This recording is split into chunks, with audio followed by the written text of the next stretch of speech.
Friends, welcome to my channel learn with Keeru. आज हम पढ़ेंगे इंश्योरेंस टर्मिनोलॉजीज़ के बारे में कि जो इंश्योरेंस होता है उसके अंदर कौन कौन सी टर्म्स होती है, कौन कौन सी टर्मिनोलॉजीज़ होती है जिनको हमें समझना ज़रूरी होता है अगर हमें इंश्योरेंस को अच्छे से समझना है। अगर आप पहली बार मेरे चैनल पे आए तो इसे सब्सक्राइब करें, लाइक करें और अपने फ्रेंड्स में शेयर करें। तो जैसे यहाँ पे हमें पहला दिया गया है क्या, इंश्योरर। इंश्योरर कौन होता है? वो कंपनी होती है जो हमें इंश्योरेंस प्रोवाइड करवाती है, ठीक है। और इंश्योर्ड वो पर्सन होता है जो इंश्योरेंस लेता है, जिसे हम क्या बोलते हैं, पॉलिसी होल्डर, ठीक है। मतलब जिसने वो पॉलिसी ली है, किसकी? इंश्योरेंस की। प्रपोजर कौन होता है?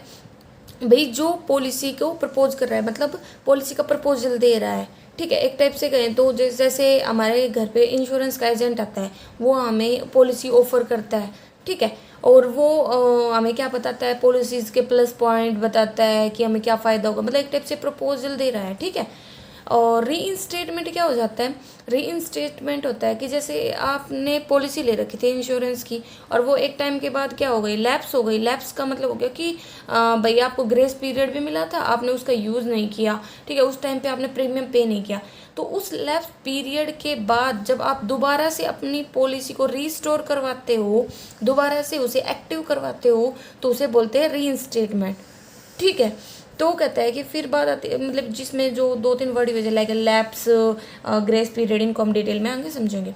फिर वर्ड आता है एक रिटेंशन। रिटेंशन का मतलब होता है कि जो अमाउंट एक जो इंश्योरर होता है, इंश्योरर मतलब वो पर्सन जो, मतलब यहाँ पे पर्सन, यहाँ सॉरी, इंश्योरर वो कंपनी, ठीक है, जो एक अमाउंट रिटेन करती है पर लाइफ। मतलब जैसे कि भाई ऐसा तो नहीं है कि भाई अब इंश्योरेंस कंपनी के पास हम इंश्योरेंस करवा रहे हैं, उसे हम प्रीमियम पे कर रहे हैं, तो अब सारा पैसा अपने पास रखेगी या सारा सारा पैसा बाहर इन्वेस्ट कर देगी। उसका वो कुछ ना कुछ पार्ट तो अपने पास रखे भी। तो रिटेंशन वो अमाउंट होती है जो जो इंश्योरेंस कंपनी अपने पास रखती है पर लाइफ का, जो भी इंश्योरेंस वो कर रही है।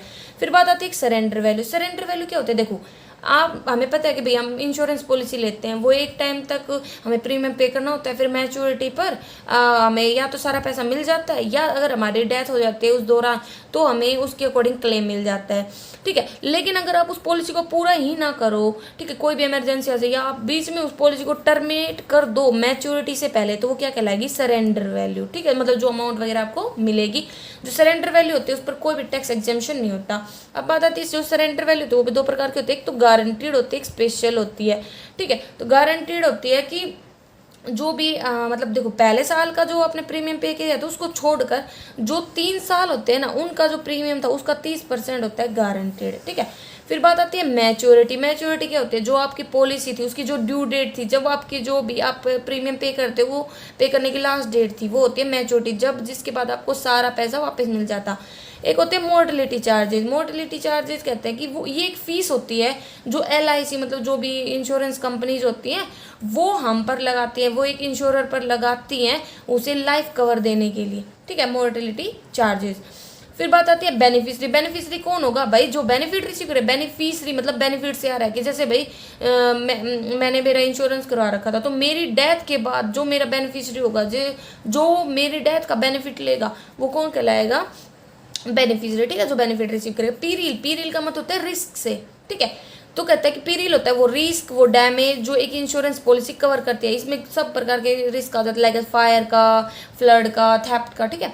फिर बात आती है एग्रीगेट लिमिट। एग्रीगेट से आप समझ, एग्रीगेट का मतलब होता है टोटल। टोटल मतलब जो मैक्सिमम अमाउंट ऑफ मनी होती है ना, जो एक इंश्योरर होता है, जो एक पॉलिसी होल्डर होता है, पे करता है for all the claims you file during the policy.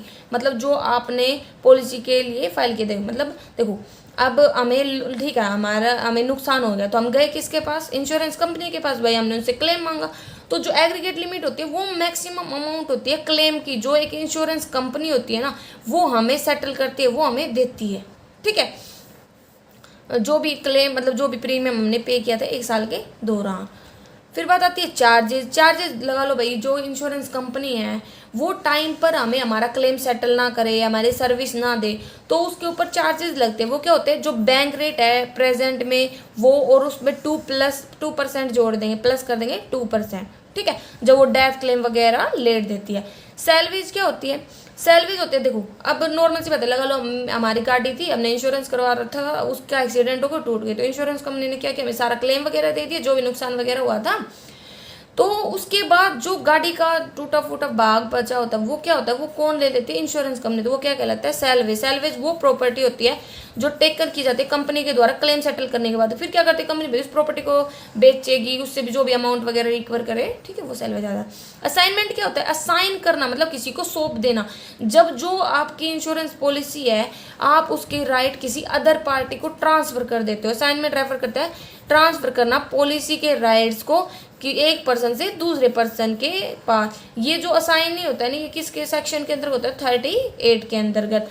और जो असाइनमेंट होता है वो दो प्रकार का होता है। एक तो होता है एब्सोल्यूट, एब्सोल्यूट मतलब पूरी की पूरी पॉलिसी आप है ना ट्रांसफर कर रहे हो। और एक कंडीशनल होता है कि मतलब ये तभी ट्रांसफर होगा जब कुछ सर्टेन कंडीशन जो आपने डिसाइड की वो पूरी होंगी, ठीक है। कंटीजेंट बेनिफिशियरी क्या होगा, कंटीजेंट मतलब हमें पता है कि हिंदी में बोलते हैं आकस्मिक, मतलब जब एक सिचुएशन हो जाए, लगा लो भाई आपका जो मेन नॉमिनी था उसकी भी डेथ हो जाए, ठीक है, तो उसकी जगह पे फिर जो अदर पार्टी जो बेनिफिट रिसीव करती है वो कंटीजेंट बेनिफिशियरी कहलाती है। कि ऐसी कोई सिचुएशन हो जाए जिसके कारण जो आपका मेन नॉमिनी था वो पैसे ना ले पाए, तो जो अदर पर्सन जो बेनिफिट ले रहे हो कंटीजेंट होगा। क्रेडिट इंश्योरेंस क्या होता है, ये जो क्रेडिट मतलब जो उधार वगैरह हम बोलते हैं, तो जो भी डेटर होता है ना, डेटर उसके जो भी लॉसेज होते हैं उनको कवर करता है। कि डेटर अगर हमें डेट टाइम पर पे नहीं करेगा तो उसके जो भी लॉसेज होंगे वो हमारा क्रेडिट इंश्योरेंस कवर करके चलता है। और क्लेम क्या होता है, जब नुकसान होने के बाद इंश्योरेंस कंपनी से जब हम पैसे मांगते हैं, इंश्योरेंस कंपनी से जो हम मतलब हमारे नुकसान की भरपाई मांगते हैं वो क्लेम कहलाता है। फिर बात आता है एन्युटी प्लान। एन्युटी नाम से ही आपको क्लियर हो जाए, एन्युटी मतलब जो पेंशन से रिलेटेड है, ठीक है भाई। क्या होता है, कई बार कुछ लोग एन्युटी प्लान ले लेते हैं कि भाई मतलब एक टाइम पीरियड के बाद पेंशन रिसीव करेंगे, ताकि जैसे ये मोस्टली लोग इसी ले लेते हैं ताकि जो सीनियर सिटीजन वगैरह होता है ताकि जो बुढ़ापे में है ना उनकी एक हेल्प हो जाए फाइनेंशियली। तो जो पेंशन वगैरह से रिलेटेड होता है, फिक्स पेंशन मिलती है पूरी लाइफ में, ये होता है। ये भी दो प्रकार का होता है, एक तो इमीडिएट कि भाई आपने लमसम अमाउंट वगैरह जमा करवा दी और फिर लिमिटेड लाइफ टाइम के लिए आप एक लिमिटेड अमाउंट रिसीव कर रहे हो। और एक डेफर्ड होता है एन्युटी जो स्टार्ट होता है जैसे एक सर्टेन डेट से, मतलब भैया आपने कह दिया कि भाई मैं 60 साल की उम्र तक पैसे डिपॉजिट करूंगा एज ए प्रीमियम, और भैया ना उसके बाद से आप मेरी पेंशन बांध देना, तो वो एन्युटी प्लान हो जाता है। फिर बात आता है टेलीमेटिक्स। टेलीमेटिक्स इंश्योरेंस क्या होता है, मतलब इसको आप बोलते हैं UBD भी बोलते हैं, मतलब अकॉर्डिंग टू यूजेस, कि भाई आप जो यूज कर रहे हो मतलब ये बेस होता है आपके यूजेस के ऊपर। कि भाई जैसे मतलब एक टाइप से कहे तो नहीं, ये जो टेलीमेटिक्स इंश्योरेंस होता है ये हमारे व्हीकल वगैरह का ही होता है कि जो व्हीकल है उसको हम कैसे यूज कर रहे हैं। भाई जो ड्राइवर वगैरह है वो व्हीकल को अच्छे से तो चला रहा है, कभी स्पीड ऐसे ही बढ़ा रहा हो, अचानक से ब्रेक मार रहा हो, तो वो डिपेंड करता है कि परफॉर्मेंस कैसी है व्हीकल की और जो ड्राइवर है उसकी, उसे बोलते हैं टेलीमेटिक्स इंश्योरेंस, ठीक है। फिर बात आता है free lock period. Free lock period क्या होता है कि भाई जैसे हमने कोई इंश्योरेंस पॉलिसी ले ली, ठीक है, फ्री लॉक पीरियड क्या हो जाएगा कि हमने कोई इंश्योरेंस पॉलिसी खरीद ली लेकिन वो पॉलिसी हमें पसंद नहीं आई, तो वो पीरियड जब हम उस पॉलिसी को वापस कर सकते हैं, मतलब हम इंश्योरेंस को मतलब जो कंपनी होती है उसको मना कर सकते हैं, भाई हम नहीं लेंगे, टर्मिनेट कर सकते हैं जिस पीरियड में, उसे बोलते हैं फ्री लॉक पीरियड, ठीक है। तो ये 15 दिन का हो गया, नॉर्मली तो 15 दिन का ही होता है ये, लेकिन अगर ऑनलाइन वगैरह लिए जाए तो 30 डेज भी दे देते हैं, लेकिन मेनली अगर आपसे पूछा जाए कहीं भी तो ये 15 डेज का होता है। ग्रेस पीरियड मतलब जो एक्स्ट्रा टाइम पीरियड मिलता है प्रीमियम पे करने के लिए, जैसे आपकी ड्यू डेट चली गई थी प्रीमियम पे करने की, उसके बाद जो एक्स्ट्रा टाइम मिला है प्रीमियम पे करने के लिए वो ग्रेस पीरियड कहलाता है। अगर आप मंथली प्रीमियम पे कर रहे थे तो 15 डेज मिलते हैं, और अगर ईयरली क्वार्टरली मंथ जैसे ईयरली क्वार्टरली एनुअली अगर आप पे कर रहे थे तो 30 डेज, और मंथली के केस में 15 डेज, ठीक है। फिर बात आते हैं कि सीडिंग कंपनीज क्या होते हैं। देखो ये वैसे समझ में आता है जब हम पढ़ेंगे री इंश्योरेंस। री इंश्योरर कौन होते हैं, जब एक कंपनी है वो खुद का ही जैसे एक इंश्योरेंस कंपनी थी, ठीक है, वो खुद का इंश्योरेंस किसी दूसरी कंपनी से करवा लेती है, किसी दूसरी री इंश्योरर कंपनी से करवा लेती है, तो वो सीडिंग कंपनी कहलाती है। तो सीडिंग कंपनी वो कंपनी होगी जो अपना रिस्क ट्रांसफर कर दे किसी री इंश्योरेंस कंपनी पर, ठीक है। मतलब जो इंश्योरेंस कंपनी का मतलब इंश्योरेंस करती है उसे री इंश्योरेंस कंपनी बोलती है, मतलब इंश्योरेंस का इंश्योरेंस। फिर बात आती है पेनिट्रेशन रेट। पेनिट्रेशन रेट बताता है कि जो हमारी कंट्री है वहाँ पे इंश्योरेंस के डेवलपमेंट की रेट क्या है, इंश्योरेंस की जो ग्रोथ रेट है वो कैसी है। इसको निकालने के लिए हम क्या करते हैं कि भाई जो प्रीमियम कलेक्ट किया गया है वो, और उसको डिवाइड कर देते हैं जीडीपी से, ठीक है। तो वो हमारी क्या रेट आ जाती है, पेनिट्रेशन रेट आ जाती है। नेक्स्ट आती है हमारी अंडर इंश्योरेंस। अंडर इंश्योरेंस होता है कि जैसे भाई हमने गाड़ी का इंश्योरेंस करवाना था और हमारी गाड़ी की वैल्यू थी 5 लाख, लेकिन हमने सोचा भाई इतना महंगा कौन इंश्योरेंस करवाए, क्योंकि जितनी ज़्यादा वैल्यू होती है उतना ज़्यादा प्रीमियम भी देना पड़ता है। तो हम क्या कहते हैं 2 लाख के अकॉर्डिंग हम हमारा इंश्योरेंस करवा लेते हैं। तो जो इनएडिक्वेट इंश्योरेंस होता है ना वो हमारा क्या कहलाता है, अंडर इंश्योरेंस, ठीक है। भाई हमने पूरी जो वैल्यू है ना उसको कवर नहीं किया। अब आता है एक एक्चुअरी। एक्चुअरी क्या होता है, ये वो होता है कि मतलब जैसे अब इंश्योरेंस पॉलिसी लेते हैं, ठीक है, तो ये एक्चुअली क्या करता है कि जो रिस्क होता है एसोसिएटेड होता है, ठीक है, किसी भी जैसे पर्सन जो पॉलिसी ले रहा है उसके प्रीमियम वगैरह से रिलेटेड, उस सारों को एस्टिमेट करता है, इवेलुएट करता है। क्योंकि जो ये एक्चुअरीज होते हैं ये एक टाइप के एक्सपर्ट्स होते हैं इकोनॉमिक्स में, स्टैटिक्स में, मैथमेटिक्स वगैरह में, तो इसको इवेलुएट करते हैं। जो एक्चुअरीज एक्ट है ना वो हमारे देश में 2006 में आया था। फिर बात आती है पॉलिसी जैकेट। जैकेट से ही नाम से मतलब कवर करना, ठीक है। तो ये एक डॉक्यूमेंट होता है जिसमें कंटेन होती है सारी की सारी डिटेल किससे रिलेटेड, एक स्पेसिफिक पॉलिसी से रिलेटेड। ब्लैंकेट मतलब पूरी तरह से, ब्लैंकेट मतलब जिसमें ना हमें एक आइटम से ज़्यादा की जैसे फैसिलिटी मिल जाए एक ही लोकेशन पे। तो insurance coverage for more than one item at a single location. जैसे भैया आपने अपने घर का करवा लिया, घर में जो फर्नीचर था उसका भी करवा लिया, ठीक है। तो एक ही जगह पे, एक सिंगल लोकेशन पे जब एक से ज़्यादा आइटम का जो इंश्योरेंस होता है उसे ब्लैंकेट इंश्योरेंस बोल देते हैं। माइक्रो इंश्योरेंस क्या होता है, जब जो आपके सम अश्योर्ड वैल्यू है ना, ठीक है, वो 2 लाख से ज़्यादा ना हो तो वो हमारा माइक्रो इंश्योरेंस की कैटेगरी में आता है। यहाँ पे जो प्रीमियम होता है वो भी 6,000 रुपये से कम ही होता है, मतलब 6,000 रुपये तक ही होता है। और ये मोस्टली कौन पर्सन लेते हैं, जिनकी जो वेजेस है ना वो अप टू 15,000 ही होते हैं, ठीक है। फिर बात आती है पैरामेट्रिक इंश्योरेंस, ठीक है। तो पैरामेट्रिक इंश्योरेंस क्या होता है कि इसमें जो पॉलिसी होल्डर होता है ना उसे पैसे मिलेंगे, उसे क्लेम मिलेगा। कब मिलेगा, जब एक स्पेसिफिक इवेंट होगा, जैसे कि अर्थक्वेक, ठीक है भाई, ठीक है। नॉर्मल एक एरिया है जहाँ पे है ना बार बार भूकंप आते रहते हैं, ठीक है। लेकिन कब मिलेगा उसे क्लेम, जब ना उसे एक्चुअल लॉस हो जाएगा, मतलब उसके घर में टूट फूट हो जाए, उसका घर गिर जाए तो उसे क्लेम मिलेगा। तो होता है पैरामेट्रिक इंश्योरेंस। रेगुलेटरी सैंडबॉक्स क्या होता है, देखो रेगुलेटरी मतलब कंट्रोल करने वाला, ठीक है। तो इसमें क्या होता है कि भाई अब हम ऐसे ही प्रोडक्ट मार्केट में उतार देंगे तो उसकी कमियों का पता नहीं चलेगा। तो ये क्या कहता है कि जो भी आप सर्विस दे रहे हो, आप प्रोडक्ट दे रहे हो मार्केट में, उसको प्रोवाइड करवाने से पहले आपको क्या करना है, आपको उसे सेल्फ टेस्ट करना है एक इन्वायरमेंट में। उसे बोलते हैं रेगुलेटरी सैंडबॉक्स। और इसके लिए IRDA ने 36 मंथ फिक्स किए हैं, या बोल सकते हो 3। Insurance density. इंश्योरेंस डेंसिटी हम कैसे कैलकुलेट करते हैं कि जो प्रीमियम कैलकुलेट किया गया है कंपनी की तरफ वो, और हमारे देश की जो पॉपुलेशन है, मतलब इंडिया की जो पॉपुलेशन है वो, उससे जब हम डिवाइड कर देते हैं तो वो हमारा इंश्योरेंस डेंसिटी आ जाता है, ठीक है। मतलब पर जैसे हम पर कैपिटा इनकम निकालते हैं वैसे ही। डबल इंश्योरेंस क्या होता है कि जब आप ना एक ही प्रॉपर्टी है आपकी, ठीक है, सेम, और उसका इंश्योरेंस आप अलग अलग 2 या 3 कंपनियों से करवा ले, मतलब डबल के इसमें 2 कंपनियों से करवा ले, ठीक है। फिर बात आता है री इंश्योरेंस। री इंश्योरेंस क्या होता है, री इंश्योरेंस होता है हमारा कि जब जो कोई इंश्योरेंस कंपनी है वो अपना इंश्योरेंस किसी दूसरी री इंश्योरेंस कंपनी से करवा लेती है तो उसे री इंश्योरेंस बोलते हैं। तो ये 2 प्रकार का होता है, एक तो प्रोपोर्शनल और एक नॉन प्रोपोर्शनल। प्रोपोर्शनल में तो फिक्स होगा कि भाई जैसे एक कंपनी थी, ठीक, XYZ, उसने ना किसी पर्सन का इंश्योरेंस किया, लेकिन बाद में मुझे लगा नहीं भाई रिस्क ज़्यादा है तो वो री इंश्योरेंस करवा लेती है किसी GIC से, ठीक है। तो क्या होता है कि वो फिक्स कर लेंगे कि भैया ना अगर लॉस हुआ ना तो हम इसको 50-20, 50-50 के रेशियो में बांटेंगे, 70-30 के रेशियो में बांटेंगे, 20-80 के रेशियो में बांटेंगे, मतलब वो रेशियो फिक्स करके चलते हैं। तो वो होता है प्रोपोर्शनल। और नॉन प्रोपोर्शनल होता है, इसमें ना कोई रेशियो वगैरह फिक्स नहीं होता। इसमें जो री इंश्योरेंस होती है वो क्लेम सेटल कर देती है जब भी वो एक सर्टेन लिमिट से एक्सीड हो जाते हैं, ठीक है। और इसमें ना कुछ और भी देता है, लाइक फैकल्टेटिव इंश्योरेंस देता है, ठीक है। मतलब इसमें जो इंडिविजुअल होता है वो डिफाइन कर देता है पैकेज ऑफ रिस्क को, जो री इंश्योरेंस पर ट्रांसफर करना है कि भाई री इंश्योरेंस इस प्रकार के रिस्क को कवर करेगा।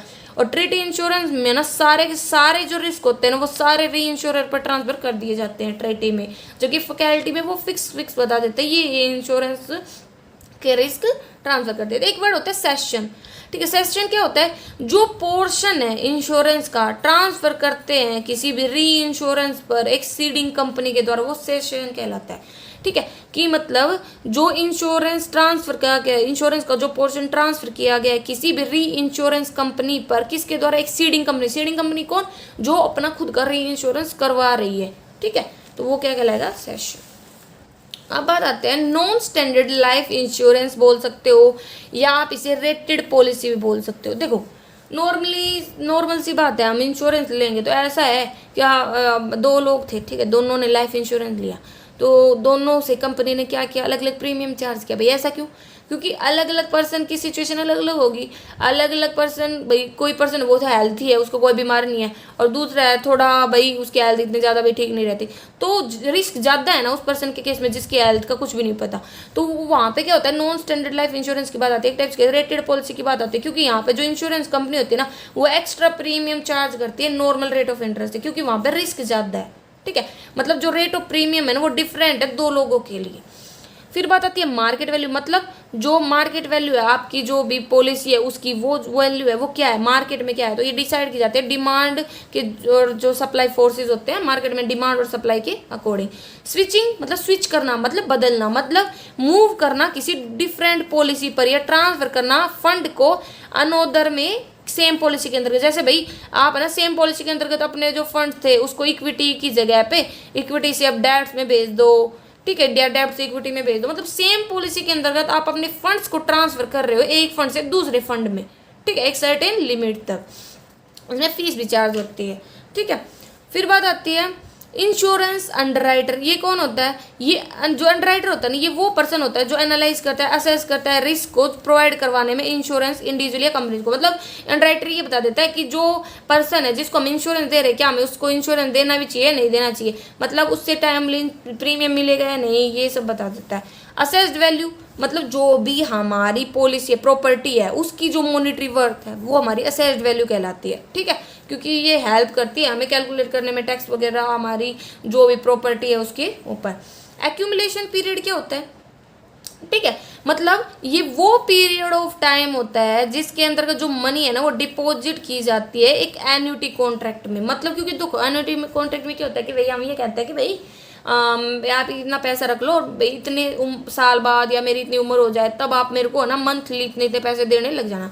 तो एक्यूमुलेशन पीरियड वो सारा पीरियड हो जाता है, वो लेंथ ऑफ टाइम होता है जब तक पैसा ना एक एन्युटी कॉन्ट्रैक्ट में जमा रहता है। और एन्युटेंट वो होता है जिसे एन्युटी मिलती है, मतलब जिसे पेंशन बेनिफिट मिलता है। और नॉमिनी कौन होता है, भाई जो जैसे जो भी मतलब पर्सन है जिसकी भी डेथ हो जाती है, उसकी डेथ के बाद जिसे बेनिफिट मिलते हैं उस पॉलिसी के, वो कौन कहलाता है, नॉमिनी कहलाता है। और ये सेक्शन 39 ऑफ इंश्योरेंस एक्ट 1938 में डिफाइन किया गया है। लेफ्ट पॉलिसी क्या होती है, लेफ्ट पॉलिसी होती है ग्रेस पीरियड के बाद, मतलब जब ग्रेस पीरियड खत्म हो जाए और आप ना रिन्यू ना करो, आप अपना प्रीमियम पे ना करो, तो उसके बाद की जो पॉलिसी होती है वो लेफ्ट पॉलिसी कहलाती है। को इंश्योरेंस देखो दो प्रकार से होता है, एक तो होता है कि भाई दो कंपनी मिलकर इंश्योरेंस प्रोवाइड करवा रही है, और दूसरा होता है कि जब है ना दो पर्सन मिलकर इंश्योरेंस ले ले, ठीक है, ठीक है, या मतलब एक ही पर्सन अलग अलग इंश्योरेंस। देखो insurance company and insured it decide that in which ratio medical, देखो ये तो वो बता रखा है कि भाई जैसे को इंश्योरेंस, देखो नॉर्मल सी बात, एक तो वही कि जब दो कंपनी मिलकर जॉइंटली इंश्योरेंस प्रोवाइड कर रहा है, एक ये होता है को इंश्योरेंस की जब दो या दो से अधिक लोग मिलकर कोई इंश्योरेंस पॉलिसी ले लेते हैं। और ये दे रखा है कि जब इंश्योरेंस कंपनी है और जो इंश्योर्ड है, ठीक है, वो डिसाइड कर लेते हैं कि जो भी खर्चा आएगा वो उसको किस रेशियो में बांटेंगे, ठीक है। तो को इंश्योरेंस मतलब मिलकर, को मतलब ज्वाइंट, ठीक है।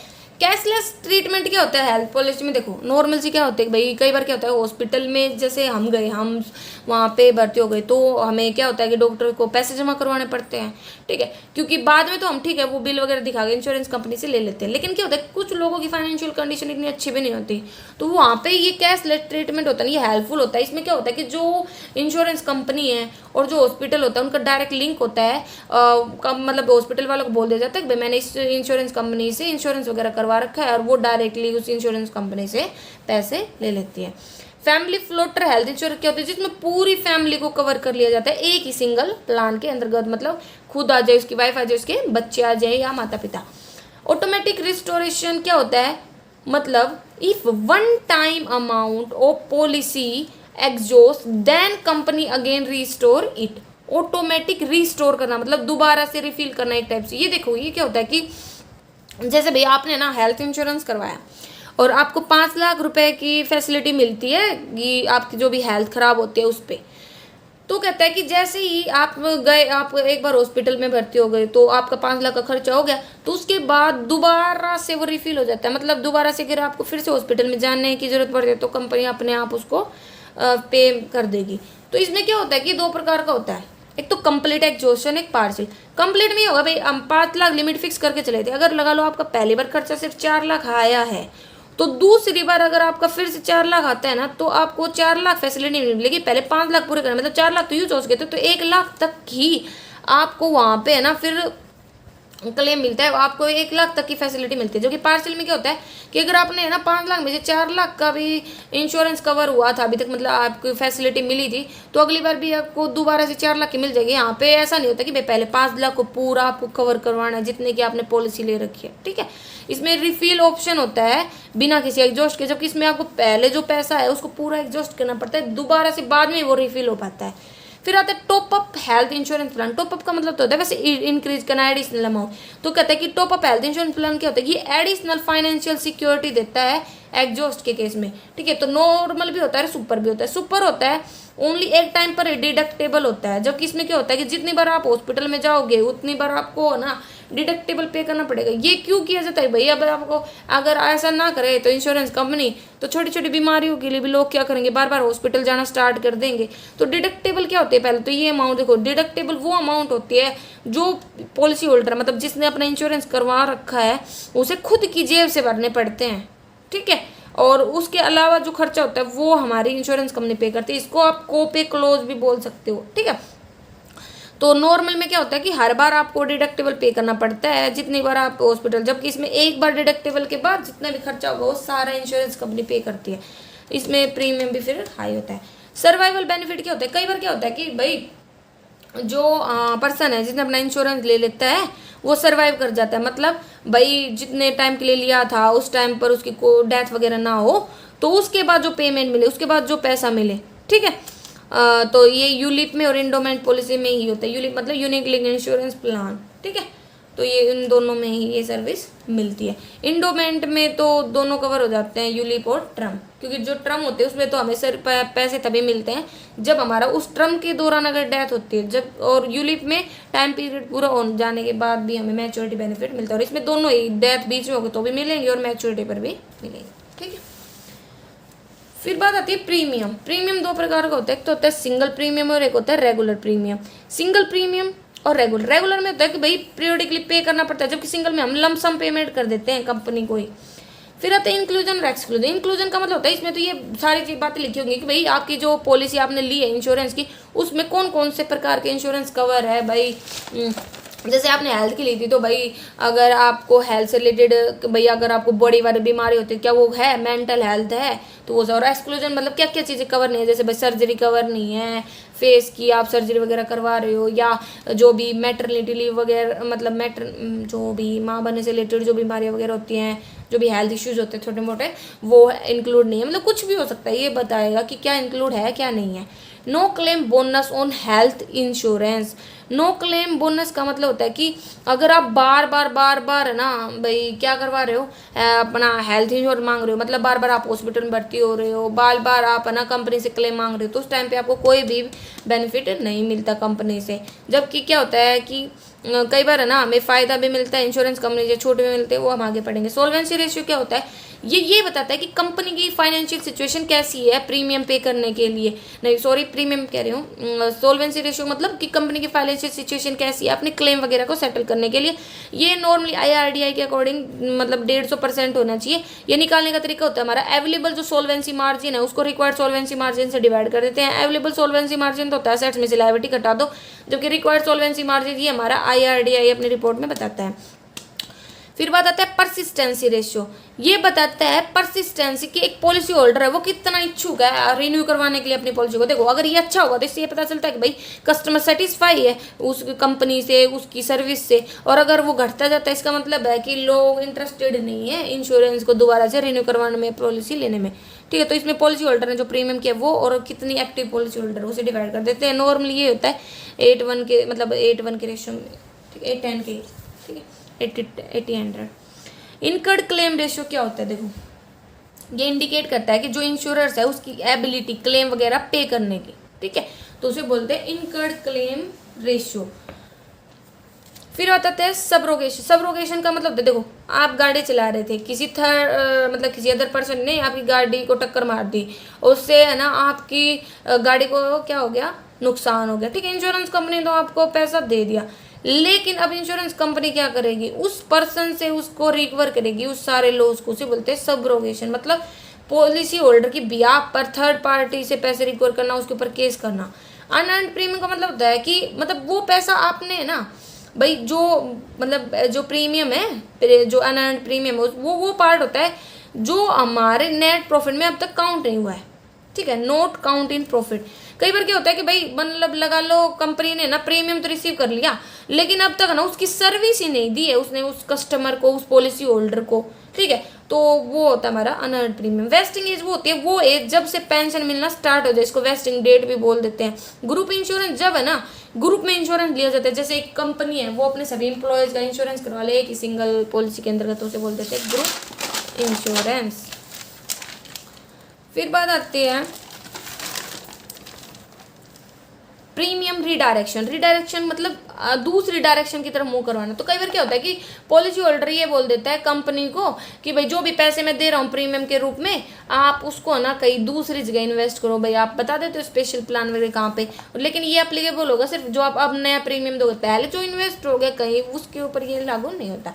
डेटेड बैक या बैक डेटेड क्या होता है कि भाई आपने जो पॉलिसी ली है लगा लो आज ले लेकिन आप कह रहे हो इंश्योरेंस कंपनी को भाई इस पे ना 2 महीने पीछे की डेट डाल दो, 3 महीने पीछे की डेट डाल दो, तो होते हैं डेटेड बैक या बैक डेटेड पॉलिसी। ऐसा कई बार इंश्योरेंस वगैरह के बेनिफिट वगैरह लेने के लिए किया जाता है। ठीक है, काउंसिलमेंट होता है जब फैक्ट छुपाए जाते हैं। ठीक है, मतलब ये कंपनी की तरफ से भी हो सकता है और पॉलिसी होल्डर की तरफ से भी हो सकता है। क्लेम हैंडलिंग कॉस्ट मतलब कि भाई अब लगा लो नुकसान हो गया और क्लेम मांगा गया इंश्योरेंस कंपनी से, तो इंश्योरेंस कंपनी कैसे थोड़ी क्लेम कर दे देती है, वो उसके लिए इंक्वायरी वगैरह करते हैं कि क्या क्लेम सही है या नहीं। एडमिनिस्ट्रेटिव कॉस्ट वगैरह भी आती है, तो वो जो कॉस्ट होती है वो क्लेम हैंडलिंग कॉस्ट के अंतर्गत आती है।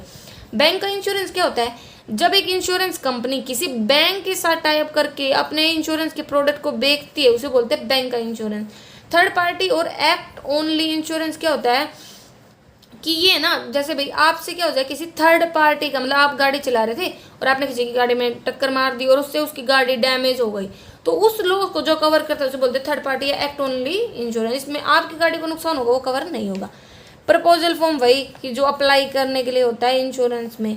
केमेन इंश्योरेंस पॉलिसी क्या होते हैं, इसमें जो प्रपोजर है, ठीक है, जो प्रपोज कर है वो, और जो प्रीमियम पेयर है वो हमारा एम्प्लॉयर होता है, और जो लाइफ इंश्योर की जाती है वो एम्प्लॉयर का जो की एम्प्लॉय है, मेन एम्प्लॉय है, उसकी की जाती है। और अगर ये पूरे प्रीमियम कौन, मतलब बाद में जो पैसा है क्लेम वो कौन रिसीव करेगा बेनिफिट, तो वो एम्प्लॉयर रिसीव करेगा। ठीक है, गैप इंश्योरेंस क्या होता है, ये ना नॉर्मल लीज्ड कार्स के लिए यूज किया जाता है। ऑर्डिनरी लाइफ इंश्योरेंस पॉलिसी ये होल लाइफ तक रहती है, मतलब एक्टिव रहती है, इसमें कोई भी रुकावट नहीं होती।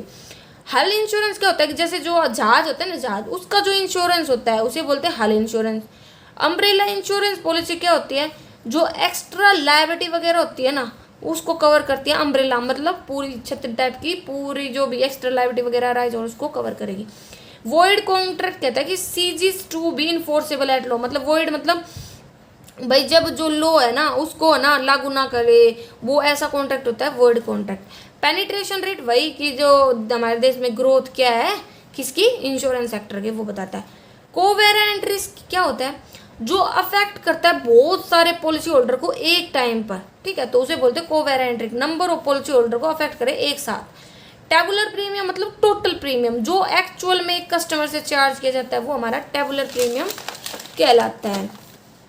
अल्टरेशन क्या होता है, मतलब जब आप अपनी जो भी पॉलिसी वगैरह की टर्म्स है ना उसमें कुछ बदलाव करना चाहो, ठीक है, तो वो होता है अल्ट्रेशन। लेकिन ये पहले साल तो अलाउ नहीं होता पॉलिसी के। हाँ, छोटा मोटा नाम वगैरह तो अलग बात है, वैसे नहीं होता। जैसे अल्ट्रेशन में आप अपना नाम, एड्रेस, ठीक है, पॉलिसी अमाउंट, टर्म कुछ भी बदलवा सकते हो। डुप्लीकेट पॉलिसी कई बार क्या होता है कि लगा लो हमसे डॉक्यूमेंट गुम हो गए या जल गए, चोरी हो गए, तो उस केस में वैसे तो प्रीमियम तो मिलता है, मतलब जो प्रीमियम हम पे कर रहे हैं उसके अकॉर्डिंग क्लेम तो मिलता ही है, लेकिन आप डुप्लीकेट पॉलिसी इश्यू करवा सकते हो। तो देखो, जब चोर लो लगा लो खो गए तो एडवर्टाइजमेंट देनी पड़ेगी न्यूज़पेपर में। अगर जल गए तो जो भी रिमेनिंग पार्ट होगा उसका यूज किया जाएगा। अगर चोरी हो गए तो एफआईआर करवानी पड़ेगी। एक होता है वर्ड प्रियम्बल। प्रियम्बल जैसे डॉक्यूमेंट होता है ना, उसमें होता है पहला जो ओपनिंग पैराग्राफ होता है ना डॉक्यूमेंट का, वो होता है, इसमें सारी डिटेल होती है पॉलिसी की। ये हमें बताता है प्रीमियम वगैरह के बारे में, कितना प्रीमियम देना है वो सब।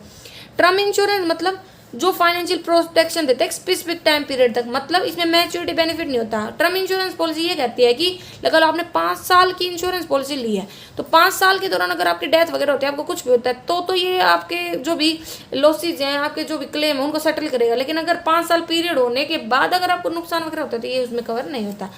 प्रिंसिपल्स होते हैं 7, ठीक है, टोटल 7 प्रिंसिपल होते हैं।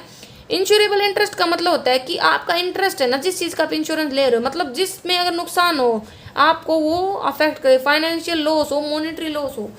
एटमोस्ट गुड फेथ का मतलब होता है कि आप कुछ भी नहीं छुपाओ इंश्योरेंस कंपनी से, इंश्योरेंस कंपनी भी आपसे कुछ भी ना छुपाए। इंडिमनिटी का मतलब होता है जितना नुकसान हुआ है ना, इंश्योरेंस कंपनी आपको पूरी क्षतिपूर्ति करती है, आपको फायदा नहीं होता इसमें। ऐसा नहीं होता कि आपको नुकसान तो 5,000 रुपये का और आप 10,000 ले लो क्योंकि आपने पॉलिसी 1 लाख के ले लो, ऐसा नहीं होता, ठीक है। कॉन्ट्रीब्यूशन का मतलब होता है जब अगर आप ना एक से ज़्यादा इंश्योरेंस कंपनी से आपने इंश्योरेंस ले लिया सेम प्रॉपर्टी के लिए, तो क्या होता है कि या तो आप एक इंश्योरेंस कंपनी से सारा ले लो, बाद में वो इंश्योरेंस कंपनी और कंपनी से रिकवर कर लेगी, या क्या होता है कि आप ना जितने भी इंश्योरेंस कंपनी से आपने इंश्योरेंस ले रखा है उनमें ना एक रेशियो में बांट करके जितना प्रीमियम आप पे करे उसके अकॉर्डिंग आप क्या कर सकते हो, आपका क्लेम सेटल करा सकते हो। सुब्रोकेशन वही होता है कि भाई थर्ड पार्टी से पैसे रिकवर करना जो भी उसके कारण लॉस हुआ है। लॉस मिनिमाइजेशन का मतलब होता है कि भाई आप लगा लो आपके सामने ना आपकी गाड़ी में आग लग रही है और आप ऐसे खड़े देख रहे हो, तो ये प्रिंसिपल को वॉयलेट कर देता है। लॉस मिनिमाइजेशन का मतलब आप अगर एफर्ट्स कर सकते हो जिससे थोड़ा बहुत नुकसान कम हो, वो होता है लॉस। जैसे पानी डालोगे आप, ये सब। प्रोक्सीमेट काज का मतलब होता है नियरेस्ट काज, बिल्कुल क्लोज काज होता है ना, उसको बेस मान के ही इंश्योरेंस क्लेम देखा जाता है कि भाई हाँ सेटल हो गया नहीं होगा। जैसे आपके घर में है ना आग लग गई, तो कैसे लगी, वो लगी थी कि है ना पास में ही है ना गोदाम में आग लगी थी, वहाँ से चिंगारी आ। दूसरा उसी दिन शाम को आग लगने के बाद आपके गोदाम मतलब घर में है ना शॉर्ट सर्किट भी होगा, तो वहाँ पे वो कंपनी देखेगी कि कौन सा प्रोक्सीमेट काज है, ठीक है। हेडिंग क्या होती है, हेडिंग आइडेंटिफाई करता है क्लास ऑफ पॉलिसी की, भैया आपने किस प्रकार की पॉलिसी ले रखी है। मैरिन इंश्योरेंस करा रहा है, मोटर, हेल्थ, लाइफ, किस प्रकार का वो बताती है। मैरिन कार को मतलब जो सामान का होता है, और मैरिन बोलते हैं तो इसमें कार को भी आ जाता है और शिप भी आ जाता है। ऑपरेटिव क्लोज में ये बताता है कि कौन कौन से आइटम है, किस किस प्रकार के रिस्क हैं जो आपकी पॉलिसी में कवर है। और ओपन पॉलिसी देखो, जैसे हमें पता है कि भाई हम स्टार्टिंग में जब इंश्योरेंस लेते हैं तो कोई ना कोई इंश्योरेंस वाला होता है, लाइक एजेंट होता है जो हमें ये सर्विस देता है, ठीक है। लगा लो भाई 2-4 साल तक तो हमें बताता रहता है प्रीमियम वगैरह की पे करना ही ऐसा, और लगा लो कॉन्ट्रैक्ट छूट जाए उस इंश्योरेंस एजेंट से, लगा लो भाई उस इंश्योरेंस एजेंट ने कंपनी छोड़ दिया, उसको ही हटा दिया गया, कुछ भी रीजन हो सकता है, तो इंश्योरेंस जो एजेंट होता है उससे कॉन्ट्रैक्ट का छूटना क्या कहलाता है, ओपन पॉलिसी की अनाथ हो गया पॉलिसी, इसका कोई एजेंट वगैरह नहीं है। बोनस या रिबेट ये तब मिलता है, लगा लो आप इंश्योरेंस पॉलिसी ले रखी है लेकिन आज तक आपने कोई क्लेम नहीं मांगा प्रीवियस ईयर में कंपनी से, तो कंपनी क्या करती थी आपको प्रीमियम आगे जब आप प्रीमियम पे करो उसमें छूट दे देती है, बोनस दे देती है, ठीक है, होता है। माइलेज क्या होता है, ये इंक्रीज होता है प्रीमियम में, ठीक है। अगर आपने ना प्रीवियस ईयर में क्लेम लिया था, ठीक है, क्लेम अगर आप पिछले साल ले चुके हो तो अब अगर आप पॉलिसी लेते हो तो आपका जो प्रीमियम उसमें जो इंक्रीमेंट होता है उसको बोलते हैं माइलेज। राइडर्स क्या होता है, ये होता है कि जो आपकी एग्जिस्टिंग इंश्योरेंस पॉलिसी है ना उसमें आप कुछ मॉडिफिकेशन करके, मतलब उसके जो भी प्रोविजंस वगैरह उसमें मॉडिफिकेशन करके एडिशनल कवरेज देते हो पॉलिसी में, मतलब कुछ भी एडिशनल कवर करके चलते हो किसी अदर प्रकार के लॉस को या किसी अदर प्रकार के पॉलिसी को, तो वो होता है राइडर। मतलब जब हम पॉलिसी को जो भी प्रोविजन वगैरह उनमें मॉडिफाई करते हैं, ठीक है, एडिशनल कवरेज के लिए।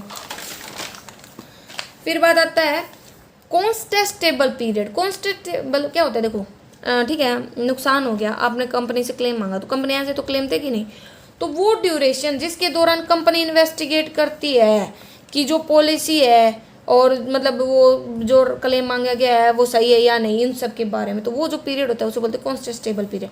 अनइंश्योरेबल रिस्क मतलब जिसका इंश्योरेंस हम नहीं करवा सकते, ठीक है, जिससे लॉस होगा ही होगा। जैसे भाई हाउस अगर समुद्र के पास है तो बार बार बाढ़ तो आएगी, तो क्या पता उसमें बह जाए, मिट्टी का घर हो, इस टाइप से।